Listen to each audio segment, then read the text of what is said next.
sim. E como que era o seu processo de organização financeira nesse processo que você passou a ganhar mais dinheiro? Como que você lidou com mais dinheiro entrando?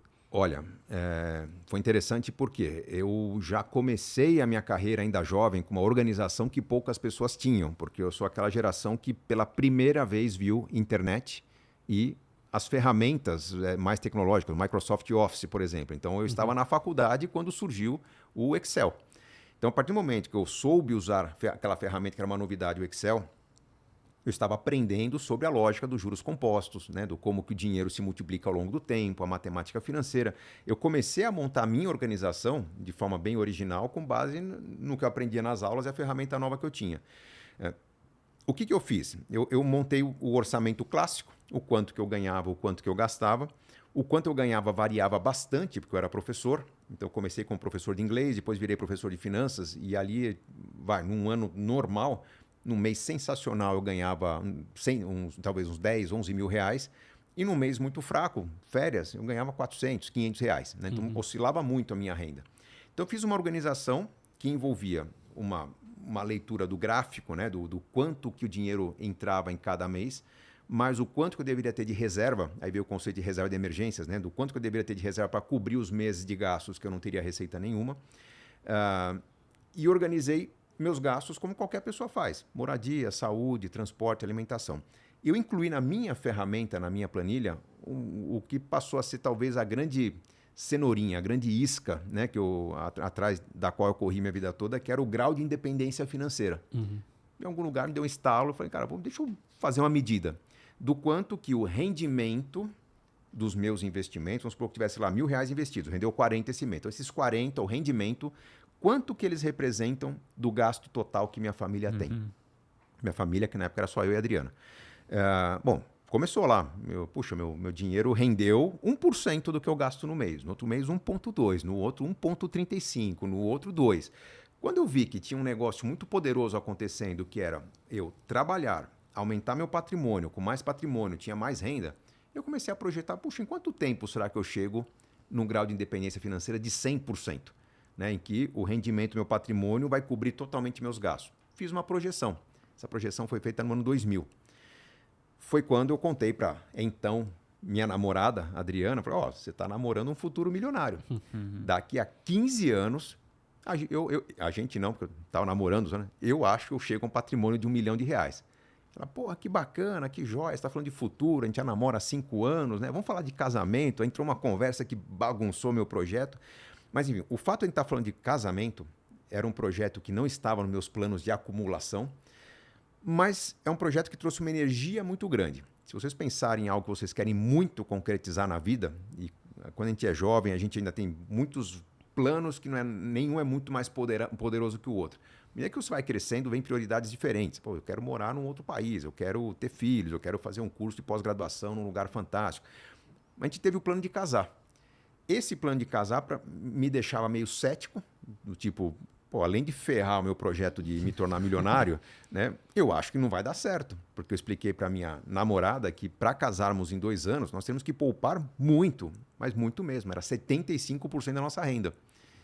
E ela falou, eu topo. Eu falei, cara, isso não vai dar certo em momento algum. Imagina um casal que ganha ali R$4.000 por mês, somando a renda dos dois, que a gente tem que poupar R$3.000. Não vai dar certo. Ela falou, não, tudo bem.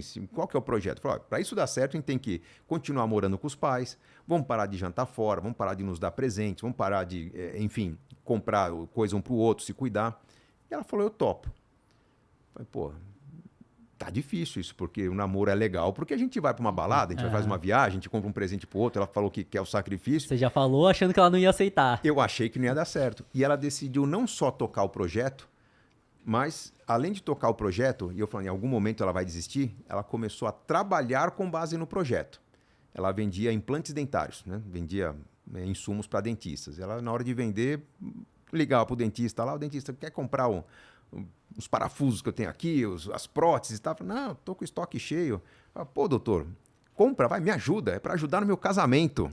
Aí, pô, o dentista que tinha um carinho por ela falou, você tá para casar? Tô com um projeto legal. Ah, tá bom, vai. Então me dá um estoque a mais aí que eu acho que eu vou trabalhar um pouco mais nos próximos meses. E ela começou a usar isso como argumento. E eu vi que havia uma curva projetando um crescimento do nosso pé de meia para o casamento, que ela estava se descolando e, na prática, estava se tornando muito mais intensa do que previsto. Eu comecei a usar essa curva nas minhas aulas. Olha, gente, que legal. Quando você está lá trabalhando, só pagar as contas, funciona de um jeito. Quando você tem um projeto muito consistente acontecendo, você dá uma energia para esse projeto e olha o que está acontecendo com a minha esposa.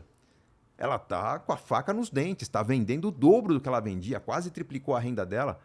Aí meus alunos falam, pô, professor, esse troço é legal, você não quer contar essa história na minha empresa? Eu comecei a ser chamado para trabalhos que eu não tinha. A minha renda cresceu.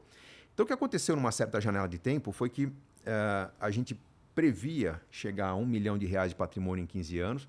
De repente, um casamento entrou como ruído. Só que a gente começou a trabalhar de um jeito, com uma energia, com foco, que, primeiro, aquilo se tornou quase que um motivo de viver por um período curto da nossa vida. Ganhamos dinheiro a mais, o casamento aconteceu de forma fantástica, a independência financeira não aconteceu em 15 anos, aconteceu em 5.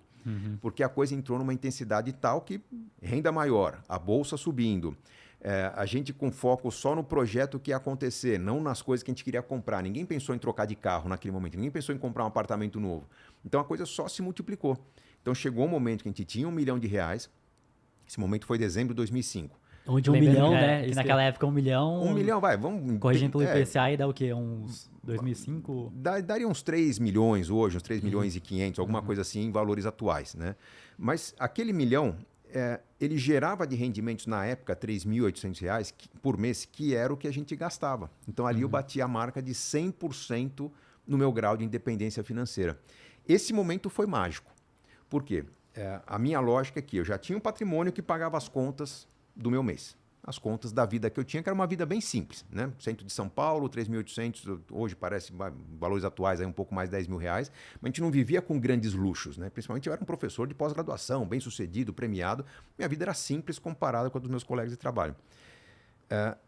A partir daquele momento eu falei, cara, se eu pago as minhas contas sem trabalhar, só com o rendimento do meu patrimônio, eu não preciso mais trabalhar. E aquilo foi poderoso, porque realmente, a partir de então, todos os convites que chegaram para mim, os convites de trabalho, eu comecei a pensar, cara, se esse trabalho realmente curtir muito, eu vou fazer. Se eu achar que é um puta saco seguir esse trabalho, eu não quero fazer. Eu comecei a descartar trabalhos que só tomavam tempo, tomavam energia, que eram só para dar dinheiro. Não quero. Aí eu comecei a abandonar aulas. Não que dar aula seja algo ruim, mas a agenda de aula era algo pesado. Entrava às 7h30 da manhã, saía às 10h30 da noite. Eu comecei a abandonar as aulas para deixar mais agenda disponível para as palestras. E comecei a dar muito mais palestra. O que aconteceu? Dedicando meu tempo para trabalhar só com coisa que eu gostava muito, falar para o público, aquela energia toda. Pô, você trabalha melhor. Né? Eu tinha, vamos dizer, uma postura de trabalho muito mais leve, muito mais prazerosa.